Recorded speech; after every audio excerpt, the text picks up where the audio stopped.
Shalom, selamat pagi, haleluya, puji Tuhan.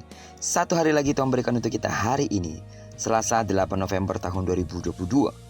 Sungguh ini adalah sebuah anugerah yang harus kita jalani dengan penuh tanggung jawab di hadapan Tuhan. Dan percayalah Tuhan pasti akan menolong kita, bahkan akan memberkati kita, sama seperti Dia telah menolong dan memberkati kita di sepanjang malam yang telah kita lewati. Baiklah, puji Tuhan. Hari ini kita akan kembali melanjutkan pembacaan Alkitab satu hari satu pasal dari pembacaan 14 hari bersama Hosea sebelum kita lebih jauh melakukan semua aktivitas kita hari ini. Kita telah memasuki hari yang ke-10, maka kita akan membaca Hosea pasal yang ke-10 ayat pertama sampai dengan ayat yang ke-15. Judul renungan kita hari ini, jangan kecewakan Tuhan. Sebagai pengantar renungan ini saya akan coba bacakan untuk kita ayatnya yang ke-13. Kamu telah membajak kefasikan, telah menuai kecurangan, telah memakan buah kebohongan. Oleh karena engkau telah mengandalkan diri pada keretamu, pada banyaknya pahlawan-pahlawanmu. Saudara, Allah begitu kecewa terhadap Israel seperti ayah yang kecewa karena putra yang diharapkan akan menggantikan kedudukannya kelak, tetapi menolak mentah-mentah posisi itu. Apa yang akan dilakukan Allah terhadap umat yang seperti ini? Hosea menggunakan ilustrasi pohon anggur untuk membicarakan Israel. Dalam ilustrasi itu, Israel adalah pohon anggur yang tumbuh subur dan berbuah lebat. Ini melambangkan berkat yang melimpah dalam kehidupan umat yang dikasihi Tuhan. Ternyata, semakin tambah diberkati, semakin Israel berselingkuh. Dengan kata lain, mereka melakukan penyembahan berhala dengan ilah lain. Allah sungguh kecewa. Israel adalah umat yang tidak tahu balas budi. Oleh karena itu, Israel diganjar dengan kehancuran diri.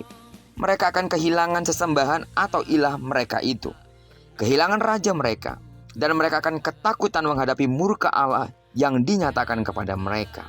Semua gambaran ini melukiskan dahsyatnya penghukuman Allah berupa pembuangan Israel ke Asyur. Israel bukan hanya kehilangan segala kemakmuran dan kesejahteraan hidup, melainkan mereka juga telah mengabaikan iman. Bahkan jati diri sebagai bangsa pilihan pun telah hancur. Mengapa semua itu hilang? Karena dengan menolak menjadi saksi Allah, Israel telah kehilangan semua fasilitas yang diperlukan untuk menjadi saksi-saksi Allah.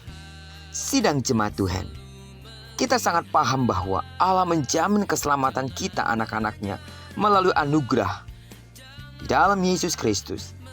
Allah juga menjanjikan pemeliharaan menyeluruh atas seluruh segi hidup kita di dunia ini.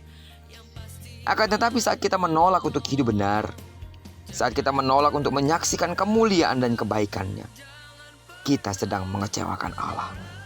Di samping itu, jika selama ini kita sering melukai hatinya dengan berpaling darinya dan mencari Allah lain, berarti kita telah melepaskan hak istimewa untuk menikmati segala berkat-Nya.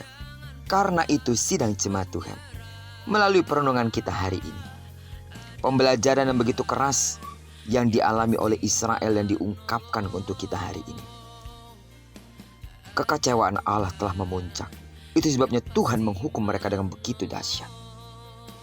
Mari, belajarlah untuk terus menyenangkan hati Tuhan, bukan mengecewakannya. Jangan kecewakan Tuhan dengan sikapmu.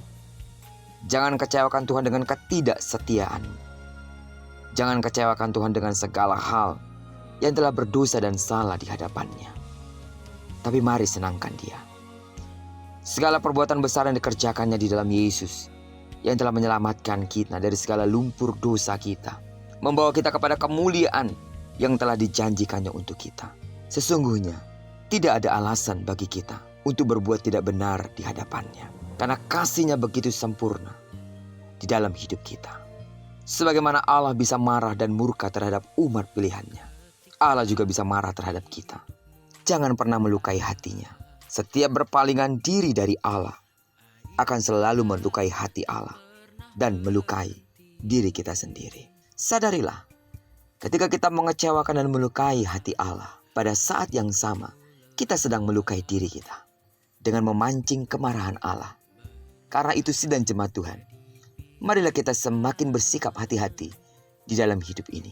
Senangkanlah Dia senantiasa, muliakan Dia, dan berlakulah setia, karena hanya itu yang diinginkan Tuhan dari dalam hidup kita untuk membalas segala kasih anugerah yang telah dinyatakannya bagi kita. Terpujilah nama Tuhan. Kiranya perenungan kita pada pagi hari ini mengingatkan kita agar kita berlaku benar dan setia di hadapan Tuhan. Dan jangan sampai mengecewakan hati Tuhan. Diberkatilah kita sepanjang hari ini.